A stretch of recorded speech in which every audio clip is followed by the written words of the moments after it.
সাকিব আল হাসান সুযোগ পেতে পারেন সাব্বির রহমান। নিউজিল্যান্ডের বিপক্ষে সিরিজে এবার টাইগার ব্যাটিং অর্ডারে আসতে যাচ্ছে বেশ কিছু পরিবর্তন। টপ অর্ডার থেকে লোয়ার অর্ডার সব জায়গায় থাকবে একাধিক চমক। বাদ পড়ার সম্ভাবনায় আছেন বেশ কয়েকজন।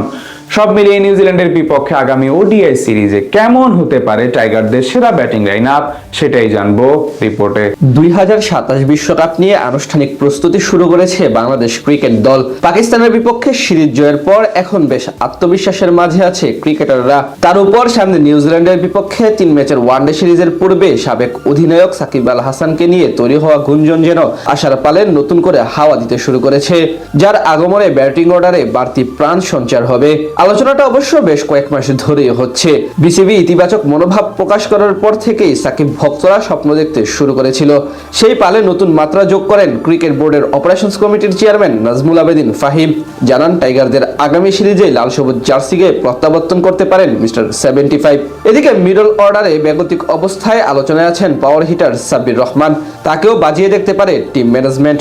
সেটি সত্য হলে অবশ্য তাদের দুজনকে ঘিরেই দলের ব্যাটিং অর্ডারের পরিকল্পনা সাজানো হবে। সেক্ষেত্রে টপ অর্ডারের জন্য যথারীতি থাকবেন পাকিস্তানের বিপক্ষে দুর্দান্ত পারফরমেন্স করা তানজিদ তামিম। 150 ও 1 সেঞ্চুরি হাঁকানো ব্যাটার নিউজিল্যান্ডের বিপক্ষেও থাকবেন বিশেষ নজরে। তার সাথে আরো দেখা যেতে পারে ওয়েস্ট ইন্ডিজের বিপক্ষে সিরিজে সেরা খেলোয়াড় নির্বাচিত হওয়া সৌম্য সরকার ও তারকা ব্যাটার সাইফ হাসানকে। এই তিনজনকেই আরো একবার সুযোগ দেওয়া হতে পারে আগামী সিরিজগুলোতে। এছাড়া তাদের সঙ্গে টপ অর্ডারের জন্য আরো থাকবেন সাবেক অধিনায়ক নাজমুল হোসেন শান্ত।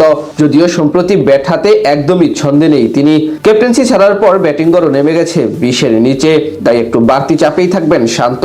তার পাশাপাশি মিডল অর্ডারে আস্থার নাম তাওহিদ হৃদয়। তিনি অবশ্য বেশ ভালো ধারাবাহিকতার মাঝে আছেন। অন্যদিকে পাকিস্তানের বিপক্ষে সিরিজ দিয়ে 4 নম্বর পজিশনে থিত হওয়ার চেষ্টা করছেন উইকেট কিপার লিটন কুমার দাস। 2027 বিশ্বকাপের প্ল্যান হিসেবে তাকে খেলানো হচ্ছে মিডল অর্ডারে, তাই ব্ল্যাক ক্যাপসদের বিপক্ষেও বাড়তি আগ্রহের মাঝে থাকবেন মিস্টার এলকেডি।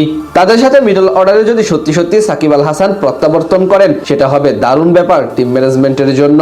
এদিকে পাকিস্তানের বিপক্ষে সুযোগ পেয়েও তেমন ভাবে কাজে লাগাতে পারেননি বামহাতি আফিফ হোসেন ধ্রুব, যার কারণে তার উপর থেকে আস্থা হারাতে পারে নির্বাচকরা। আর এই পজিশনে ফেরানো হতে পারে সাব্বির রহমানকে। জাকের আলী, নুরুল হাসান সোহান এবং আফিফের ব্যর্থতায় কপাল খুলতে পারে এই পাওয়ার হিটারের। মূলত মিডল অর্ডারে বর্তমানে এমন একজন প্রয়োজন যিনি সিচুয়েশন বুঝে ব্যাট করতে পারবেন। আর এদিক থেকেই সবার আগে সাব্বিরের নাম চলে আসছে। তাদের সাথে অধিনায়ক মেহেদী হাসান মিরাজও থাকবেন 7 নম্বর পজিশনে ফিনিশার হিসেবে ভূমিকা রাখার জন্য।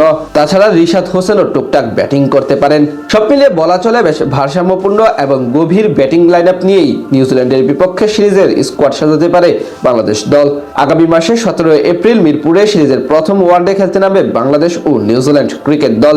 একই ভেন্যুতে 20 এপ্রিল সিরিজের দ্বিতীয় ম্যাচ অনুষ্ঠিত হবে। এরপর চট্টগ্রামের শহীদ বীরশ্রেষ্ঠ ফ্লাইট লেফটেন্যান্ট মতিউর রহমান স্টেডিয়ামে 23 এপ্রিল সিরিজের তৃতীয় ও শেষ ওয়ানডে খেলতে নামবে।